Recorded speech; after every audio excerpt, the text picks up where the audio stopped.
What is up, YouTube? Welcome back to another video. I'm finally back running.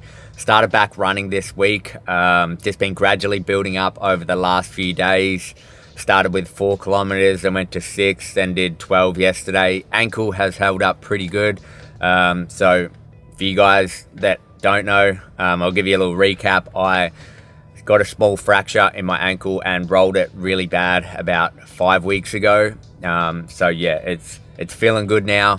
I'm obviously going to take it really easy still. I'm not going to do anything over the top. But today I've got the brand new Vaporfly version 4 on. I didn't really plan on getting this shoe, but I went into Nike. They had a pair there and I just couldn't help myself. Let me know what you guys think in the comments of the colorway. It's the prototype colorway. It usually always drops first with Nike whenever they release a new version of the Alphafly or Vaporfly. I think they look sick. And I'm also wearing the Tommy Newell LSKD grey race tights as well, which will be dropping next month. So as you guys seen on the last few videos, yeah, I'll be keeping you guys in the loop and up to date with all the Tommy Newell LSKD stuff. But yeah, we're gonna do a bit of a running workout today, test this ankle out a little bit. It's not gonna be anything crazy, and obviously if I have pain or it's just not feeling good, I'll probably pull out. But we're gonna start with 3 kilometers, just easy kind of warm up, and then we're gonna do 5, maybe 6 1 kilometer reps with 90 to 60 seconds walking rest. Same thing, depending on how I feel. Even on these easy runs the last couple days, I haven't felt 100% fitness wise. My heart rate's been pretty high, so who knows what's going to happen today. I might have lost a lot more fitness than I actually realized. I'm not sure yet, but we'll see how that goes. So let's get the warm up started and then we'll jump into a couple of 1 kilometer reps. Let's do it.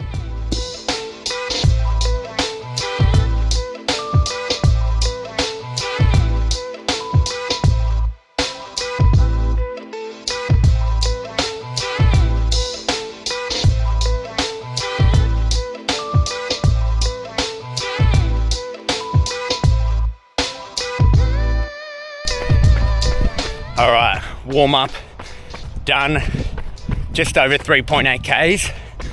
So we're gonna start the first 1K rep in 3, 2, 1. All right, let's do it. I think I might aim for like 330, 340 on the first one. We'll see where we go from there. Catch you guys in a sec. All right, 1K rep number 1, 3:34. So we might try keep it in that range. I'll see how I feel after 60 seconds. Otherwise, we'll take the full 90 and then go again. But I think that 330 to 340 range is gonna be good. A lot slower than what I'd usually do 1K reps at, but we got to build back up. Got to be patient, because in reality I probably shouldn't be running week 5 after an injury, but it is what it is. All right, we got 30 seconds, then we're going to go again. 3, 2, 1. All right, we're off. All right, rep number 2, 3:38. So almost against the wind. Much harder, but pretty happy with how we're going so far. Just need to stay in that range, get it done. All right, rep number 3. Let's do it. That's much nicer with the wind.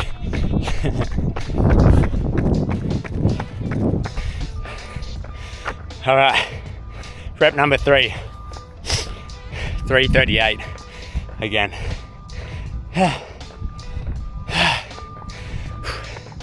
This is tough.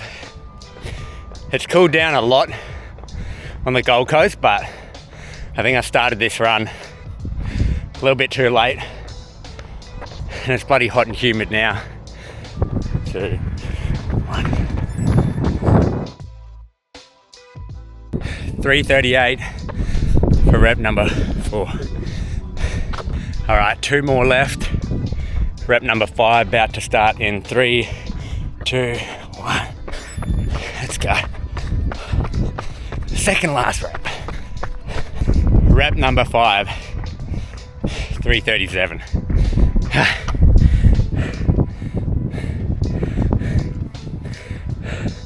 The sun has just poked through the clouds. Well, what I mean by that is there's no more cloud coverage, but we got 1 more left. Got about 45 seconds, and then we're gonna finish it off. Good to be back. 4, 3, 2, 1. Yeah, fitness is definitely not there. Well, compared to what it used to be anyway.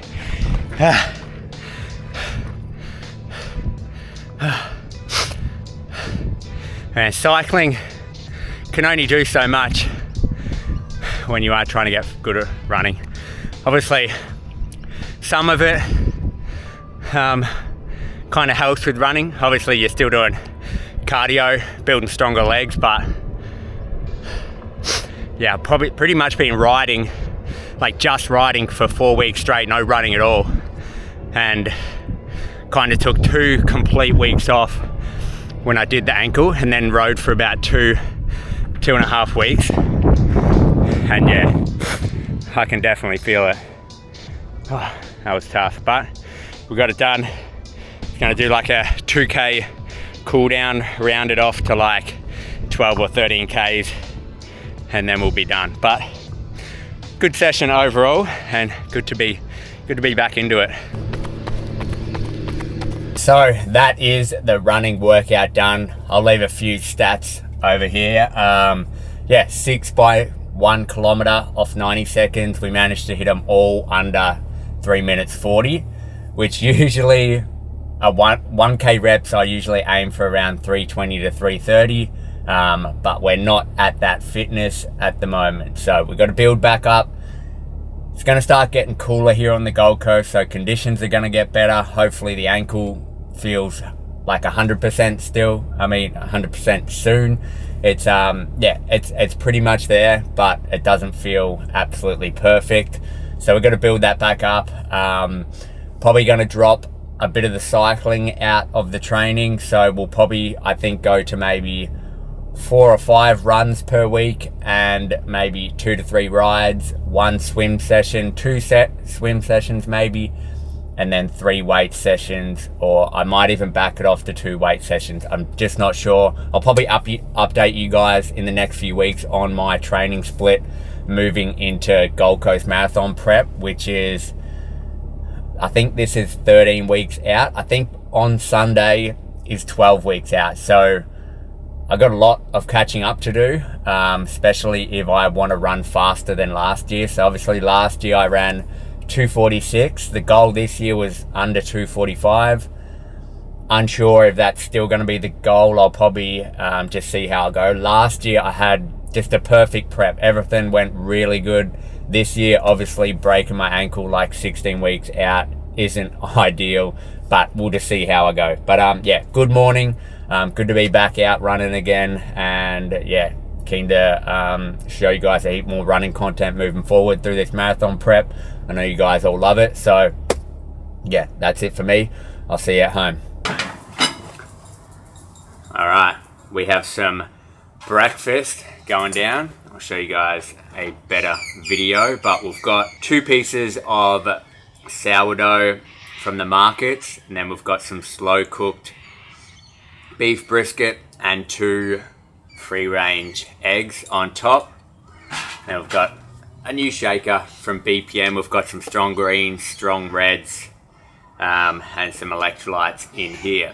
I have noticed since I've gotten home, like I said, first bit of speed work in about 5 weeks, and my quads particularly on the outside of my legs, are so sore. And I think they were even a little bit sore just from the easy runs over the last few days. Now, like I was saying earlier, although cycling is still cardiovascular and you're going to maintain and build a fair bit of endurance, the difference between running and cycling is still very different. So running, like people say, a lot more impact on your joints, muscles as well, obviously, and just your muscles are getting used in a different kind of way. So yeah, on a bike, I feel like the front of my quads get worked a lot.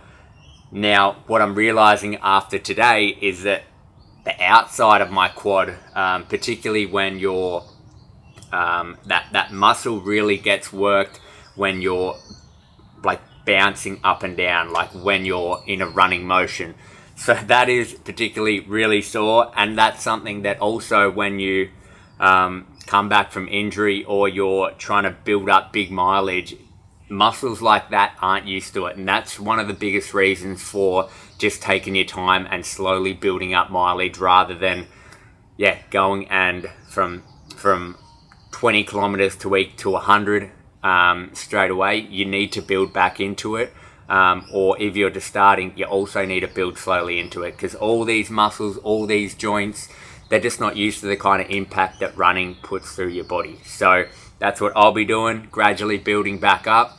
Luckily for me, I don't usually get many injuries from running, and my body is pretty good with it. I can run it pretty high mileage without any kind of issue. So I'm hoping to build it back up slowly but quickly at the same time. I'm just going to take it day by day, week by week, and hopefully, in a few weeks we'll be back to maybe 100 kilometers a week. We'll see how we go. But I'll have this breakfast, then we'll have a chat about the Vaporfly version 4. Alright guys, let's talk about the all-new Vaporfly version 4. In my men's 9.5, it even says on the sole 169 grams. I'm not sure how many shoes are actually lighter than that, but that's insanely light, and they do feel like that. This here, I'm going to do a little comparison with the Vaporfly version 3. Now, when I first purchased this shoe, I actually really liked it. I ran, I think, my quickest half marathon in this shoe, but after a while, I just began to hate it. Or not hate it, but it wasn't a shoe that I would go for. This Vaporfly 3 is really firm. It's nice and snappy, but the lockdown I just felt was terrible. Like it was just so uncomfortable. It was so hard to get the laces perfect. And someone else mentioned in another video that these laces on the version 3 don't stretch much at all, rather than these are a lot more stretchy. But as you can see here, that on the 3, the laces kind of come off to the side, rather than the version 4, come straight down the middle. I'm not going to ramble on forever. I'm just going to quickly kind of tell you my thoughts. A lot squishier than the version 3, and I actually like that about it. Apparently what they've done, sorry, I haven't done the most research because I'm not a shoe review guy, to be honest. But they've reduced the heel to toe drop in this, so it gives you less of like an Alpha Fly. You feel like you're up a bit higher.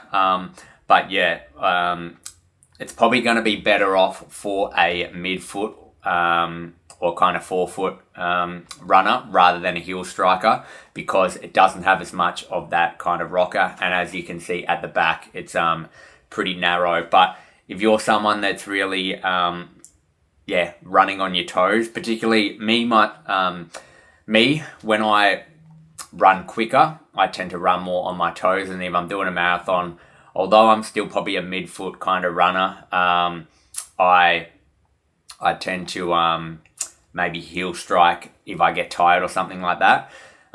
This shoe's going to be, I think, better off for like a shorter distance where you are running much faster, like a 5K, 1K reps like I did today, or like a half marathon. So 5K, 10K, half marathon, I think I'll be using this shoe. It's super comfortable. Like I just said, the lockdown on the Vaporfly 3 was terrible, and I feel like this just felt unreal. I tied it up once, I tied it firm. It wasn't cutting off any circulation to the top of my foot, which is the issue that I had with the Vaporfly 3. And yeah, overall, it just felt super comfortable. And yeah, light, snappy. I think it's going to be perfect for shorter distance stuff. I won't wear it for a marathon. I still love the Alpha Flyers. But yeah, I absolutely love this. And I think it's a huge improvement from the Vaporfly 3. I've had every single version of the I've had every single version of the Vaporfly from version 1 through to now the 4. I love the version 1. It was pretty much one of the first super shoes ever on the market. And I absolutely loved it. It had more of a lockdown like this. They went to the version 2, which they changed the upper. The upper was a bit too like firm, wasn't very comfortable. Then they went to this lighter kind of upper. But then I had heel slip issues, tie down, lockdown issues. This, I feel like they've just perfected it again. They've just changed what they needed to change, and it feels absolutely unreal. So definitely recommend. I'm not getting paid by Nike. I don't think Nike even do kind of like paid promos or anything. Like I said, I just went into the store and I love this. Love the look of it. Wanted to give it a try. I haven't purchased a new pair of shoes in a long time. And yeah, that's my little review of the Vaporfly version 4. I'm about to head off. I'm catching up with River, my physio. I'm going to look at my ankle, do a bit of release work on my shoulders, the rest of my body and whatever. So I shall see you guys there.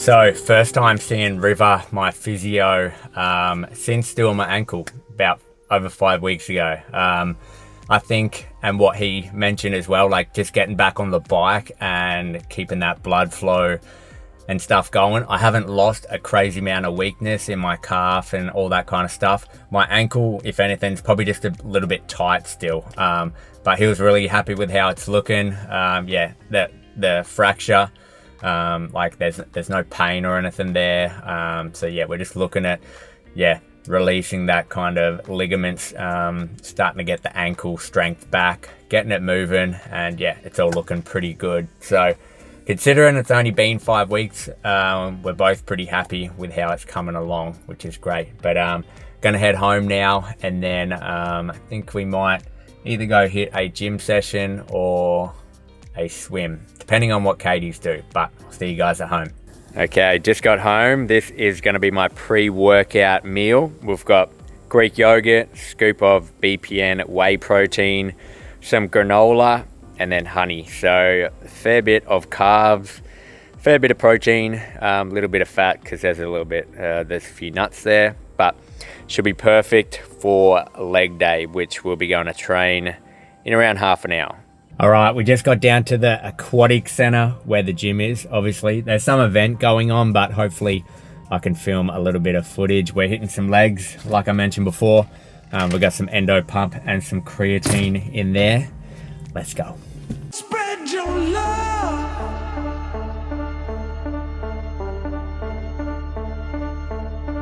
And hear what I'm saying now.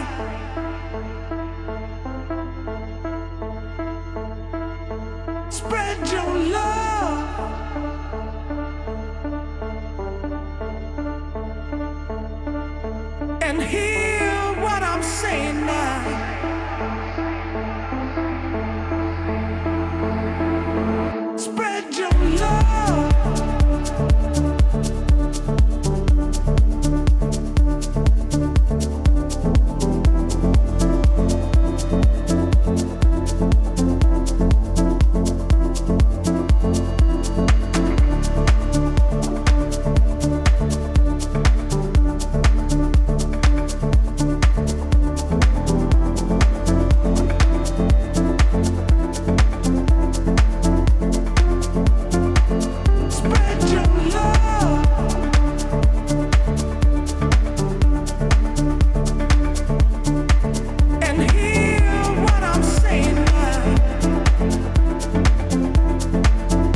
Dinner is served. We've got a big Scotch fillet steak, some broccoli, carrots, pumpkin and potato. Alright guys, we are going to wrap up the YouTube video here. Hope you guys enjoyed it. Me and Katie are heading to Tasmania this weekend, just for a family kind of trip. So I'm going to try to film a little bit of a vlog there, a few bits and pieces. So yeah, hopefully we get some good footage. But yeah, that's the end for this video. Hope you guys enjoyed it, and I'll see you on the next one.